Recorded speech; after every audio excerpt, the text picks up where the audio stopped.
Assalamualaikum warahmatullahi wabarakatuh. Ya, kali ini kita akan belajar namanya sistem pemerintahan.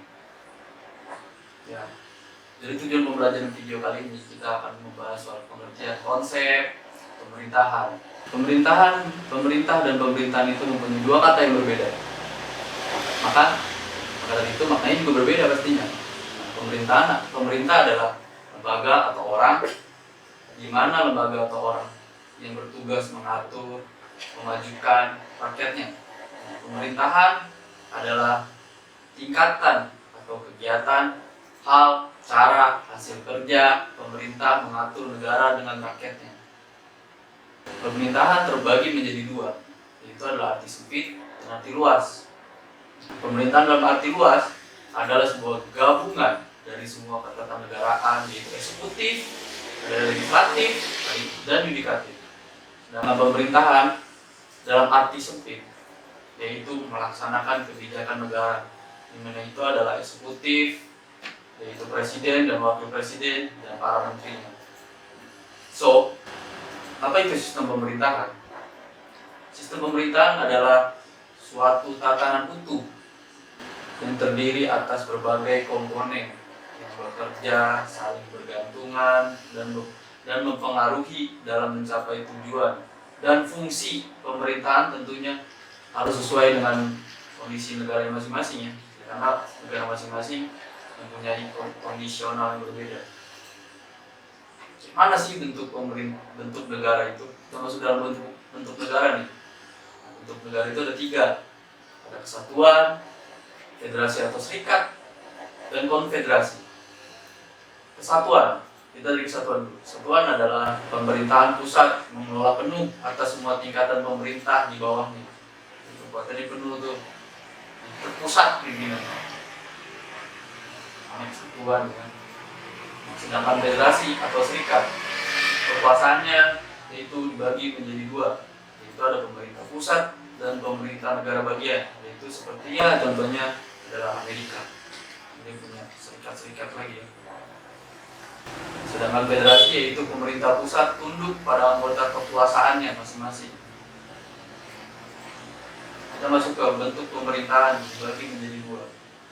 Ini ada kerajaan dan republik. Kerajaan kepala negara diisi dengan sistem pewaris. Jadi warisan nih, raja nih anaknya bisa jadi presiden, bisa jadi raja, dan seterusnya.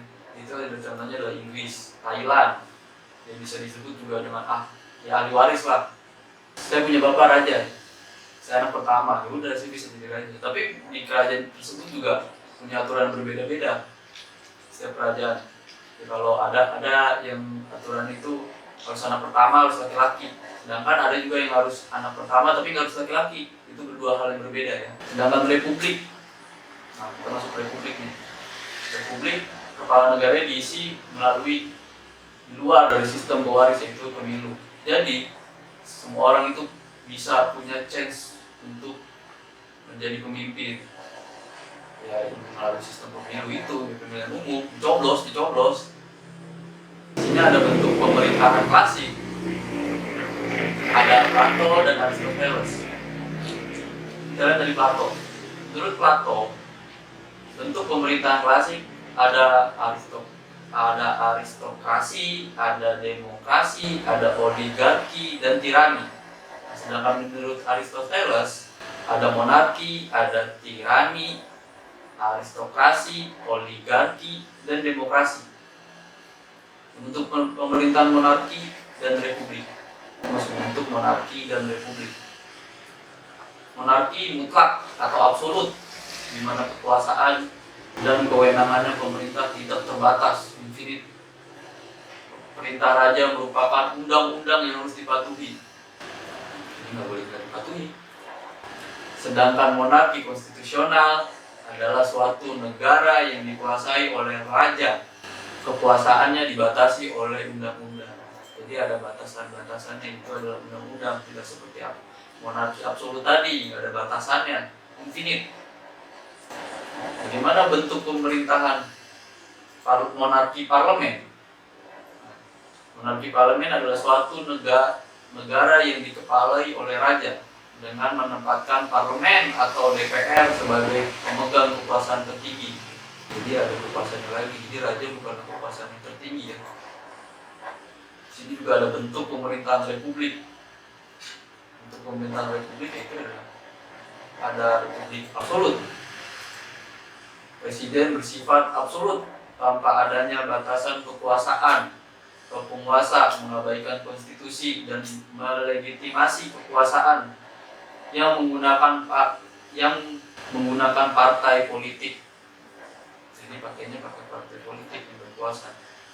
Sedangkan republik konstitusional di mana kekuasaan presiden sebagai kepala negara dan kepala pemerintahan tetap dibatasi oleh konstitusi. Ya, lagi-lagi tadi pakai konstitusinya itu adalah undang-undang atau ada aturan-aturan lain. Jadi tidak absolut, tidak mutlak kekuasaannya. Terakhir, kelas republik parlementer, di mana presiden sebagai kepala negara dan tidak dapat diganggu-gugat. Kepala pemerintahannya berada di Perdana Menteri, bertanggung jawab kepada parlemen. Kekuasaan legislatif lebih tinggi daripada eksekutif. Itu adalah bentuk pemerintahan monarki dan absolut. Apa sih pemerintahan Indonesia itu? Nah, pemerintahan Indonesia itu mempunyai prinsip otonomi daerah yang seluas-luasnya. Dan pemerintah pusat memiliki otoritas tertinggi dengan mendelegasikan wilayah administratif yang terbagi menjadi 34 provinsi. Banget ya, luas sekali di Indonesia. Indonesia memiliki sistem pemerintahan presidensial. Untuk pemerintahannya juga konstitusional dan sistem politiknya adalah demokrasi Pancasila.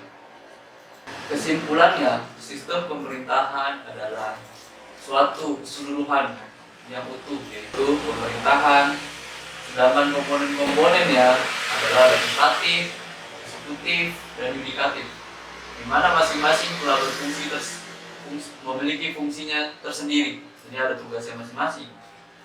Oke, sampai situ aja pembelajaran kita tentang sistem pemerintahan ya.